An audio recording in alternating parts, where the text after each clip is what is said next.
Mitos y olvidos en la historia oficial de México.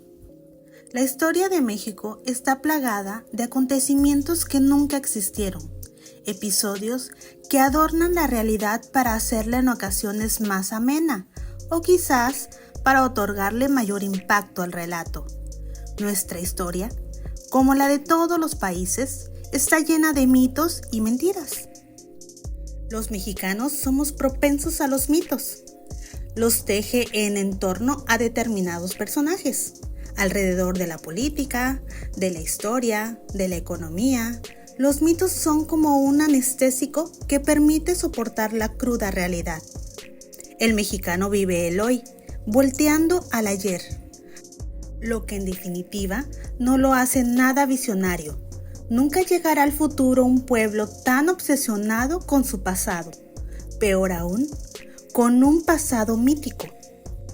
Mitos como la pureza de nuestras instituciones o la honradez de ciertos personajes, mismos que son vendidos como verdades, y además el pueblo las acepta, aunque algunos saben que es una mentira. Sin embargo, el mito es una herramienta que tienen los seres humanos para contestar qué somos, de dónde venimos y a dónde vamos. Existen muchísimos ejemplos de mitos mexicanos, pero en esta ocasión nos enfocaremos solo en uno. Cada 13 de septiembre, México conmemora la conocida como Gesta Heroica de los Niños Héroes de Chapultepec, ocurrida en 1847. Este episodio de la historia, que se enseña en las escuelas como uno de los mayores ejemplos de patriotismo del país, narra la defensa que un grupo de cadetes del Colegio Militar hizo del castillo de Chapultepec frente a las tropas de Estados Unidos, que había declarado la guerra a México un año antes. Pese a su juventud y su clara inferioridad numérica frente a las tropas invasoras, la historia relata que los 6 niños héroes, Juan Escutia, Vicente Suárez, Fernando Montes de Oca, Francisco Márquez, Agustín Melgar y el teniente Juan de la Barrera, se unieron a los soldados mexicanos y perdieron la vida en la batalla. Aunque sin duda el evento más destacado y difundido en México es el que narra cómo Escutia, viendo que la lucha estaba ya perdida, se lanzó al vacío envuelto en la bandera mexicana, que ondeaba en la fortaleza para impedir que los estadounidenses se apoderaran de ella como símbolo de su victoria. La intervención estadounidense terminó en 1848 con la firma del Tratado de Guadalupe Hidalgo, por el que México perdió más de la mitad de su territorio, que pasó a pertenecer a su vecino del norte. El resultado del conflicto fue traumático para los mexicanos, y probablemente por ello, la hazaña de los niños héroes sigue recordándose 175 años después como muestra de gran orgullo y sacrificio por el país. Sin embargo, historiadores cuestionan varios de los puntos de esta popular historia y los engloban como mitos fomentados por autoridades deseosas de exaltar el nacionalismo mexicano en un momento en que la identidad nacional del país aún se estaba formando. Expertos coinciden en que los niños héroes sí existieron y sí perdieron la vida en la toma del castillo de Chapultepec, que era sede del Colegio Militar, pero apuntan a varias partes del relato difíciles de comprobar o acrecentadas para promover esa leyenda heroica. La primera de estas ideas es la de que solo ellos 6 defendieron el castillo. Sin embargo, en Chapultepec había unos 200 hombres entre soldados y cadetes, a los que se sumaron los más de 600 miembros del batallón de San Blas, que acudió para tratar de frenar el avance estadounidense por las laderas del cerro, y la mayoría murió. Los niños héroes decidieron quedarse a defender el castillo, aunque como cadetes no estaban obligados a hacerlo. Incluso la orden de sus superiores fue que se retiraran cuando ya era inminente la llegada del ejército norteamericano, que era de entre 5,000 y 7,000 hombres, y hacía presagiar que la batalla estaba perdida. Un verdadero acto heroico. Aunque hay quienes apuntan que los niños héroes estaban castigados o presos en el momento del ataque, y que por lo tanto lucharon porque no tuvieron opción de marcharse, o que incluso estaban en estado de ebriedad. Sobre el famoso episodio de Escutia lanzándose al vacío envuelto en la bandera mexicana, Rivas aclara que es el mayor mito que históricamente no se puede corroborar, ni hay evidencia de ello. Al parecer, Scutia falleció en la batalla, y de este episodio de que se arrojó con la bandera y cayó muerto en las laderas del cerro, parece ilógico si observamos dónde está colocada el asta del castillo, cuestiona. Además, otro hecho que pone en duda esta versión es que la bandera mexicana sí fue finalmente tomada por el ejército de Estados Unidos, que no la devolvió hasta más de un siglo después. Cecilia Vargas Ramírez, historiadora del Instituto Nacional de Estudios Históricos de las Revoluciones de México, destaca que la práctica de esconder la bandera o envolverse en ella para alejarla del enemigo fue de hecho algo común en esta guerra contra Estados Unidos. Los testimonios y documentos que tenemos no señalan que Scutia lo hiciera, pero sí otros héroes como Santiago Xicoténcatl o Margarito Zuazo. El primero era teniente coronel del batallón de San Blas y fue de los últimos que quedó defendiendo el castillo frente a compañeros que desertaron para salvar sus vidas, explica la experta. Sin embargo, pese a ser considerado como uno de los grandes héroes de la batalla, Xicoténcatl no cuenta ni de lejos con el reconocimiento popular del grupo de 6 niños. Otro de los héroes olvidados es Miguel Miramón, a quienes algunos califican como el 7º niño héroe, por haber sido uno de los jóvenes cadetes que participó en la batalla y logró sobrevivir. Sin embargo, en la historia popular es recordado por haberse unido años después al ejército conservador y ser fusilado en 1867 junto al emperador Maximiliano de Habsburgo, de quien fue gran aliado, por orden del liberal Benito Juárez por traición a la patria. La hazaña de los niños héroes se conmemora oficialmente desde 1881, en pleno gobierno militar del Porfiriato, pero su leyenda cobró especial fuerza a partir del centenario de la guerra, en el año 1947, a raíz de un suceso que también es muy cuestionado por los expertos.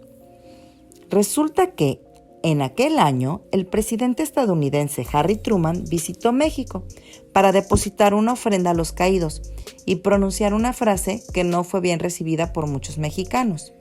La frase fue: "Un siglo de rencores se borra con un minuto de silencio". El malestar popular, sin embargo, se apaciguó poco después, cuando surgió la noticia de que 6 osamentas habían sido encontradas de manera milagrosa en la ladera del cerro de Chapultepec y que rápidamente fueron atribuidas a los niños héroes. Importantes historiadores y analistas afirman que este hecho fue una farsa de Miguel Alemán, que fue presidente mexicano en aquella época, para dar mayor relevancia a los hechos, ya que no hubo ni un peritaje ni participó ningún antropólogo en la identificación de los restos. Tras este hallazgo, se ordenó la construcción del imponente altar a la patria formado por 6 columnas de mármol y que desde 1952 alberga dichos restos humanos. Para tratar de entender el por qué se incluyeron algunos mitos en esta historia, la historiadora Cecilia Vargas Ramírez subraya la importancia de tomar en cuenta el contexto en el que ocurrió. Los niños héroes reflejan lo contrario de la deserción, representa a quienes se quedan y comprometen con la causa en esta guerra tan fuerte y terrible que fue la de México y Estados Unidos. Fue en aquel escenario de derrota bélica para México cuando surge esta historia, que en opinión de la experta es una conmemoración que se impone desde arriba, una tradición inventada con fines políticos como una historia perfecta como modelo de civismo. Enmarcar este relato fue un intento de México por construir una identidad nacional que tomó especial impulso a partir de la Revolución Mexicana. Y en este objetivo encajaba a la perfección el hecho de los niños héroes. A partir de ahí se volvieron uno de los mitos fundacionales del nacionalismo mexicano, que se sigue enseñando en las escuelas. Al preguntarse a importantes historiadores sobre si este episodio debería ser visto por los estudiantes mexicanos de una manera más apegada a la realidad corroborada históricamente, los expertos apuestan por contarlo desde una perspectiva más crítica. Más que borrar de nuestros libros la referencia a este mito, hay que explicar por qué hemos construido esta mitología y qué función cumple para la historia de México y para nuestra conciencia nacional. Hay que contarlo desde una perspectiva que reconozca que es parte de una narrativa que ha generado el Estado para dar consuelo ante un evento tan traumático como fue la guerra contra Estados Unidos. El hecho en sí es realmente novelesco y heroico en sí mismo, no necesitaría tener todas esas modificaciones añadidas. Debería enseñarse de una manera crítica y dejando de lado ese romanticismo por el nacionalismo que está claro que tiene una finalidad, afirma Vargas Ramírez. La destrucción de los mitos llega a ser muy dolorosa para el ser humano y seamos honestos. Hay ocasiones en que no tiene caso romperlos, porque son la salsa de la vida. Forman parte de nuestra esencia, pero, sin embargo, algo sumamente grave está pasando en nuestras escuelas mexicanas. Los libros de texto gratuitos que abordan la historia de nuestro país llegan con demasiadas omisiones, muchos embustes y verdades a medias. La versión oficial de la historia de nuestro país llega a los niños con inaceptables deficiencias y aberraciones. Niños que en un futuro llevarán las riendas de México. Pero entonces, ¿cuál tendría que ser la visión de la historia en un mundo como el que vivimos? En términos muy generales, tenemos que buscar la construcción de una ciudadanía más informada.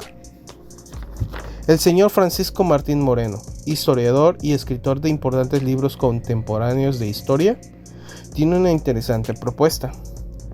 Nuestros historiadores, los que realmente han arrojado luz a la historia de México, deben escribir un nuevo libro de texto, en el que se integre una comisión nacional redactora del libro, que ya existe con autonomía, para que ni el presidente, ni el secretario de Gobernación, ni el secretario de Educación Pública puedan opinar sobre cuáles deben ser los contenidos de los libros de texto. El mismo Martín Moreno espera poder convocar a sus colegas para lograr esta importante y necesaria misión. Pero, ¿ustedes qué opinan de esta propuesta? Solo el conocimiento de nuestro pasado verdadero nos ayudará a redirigir el destino de nuestra nación. Francisco Martín Moreno.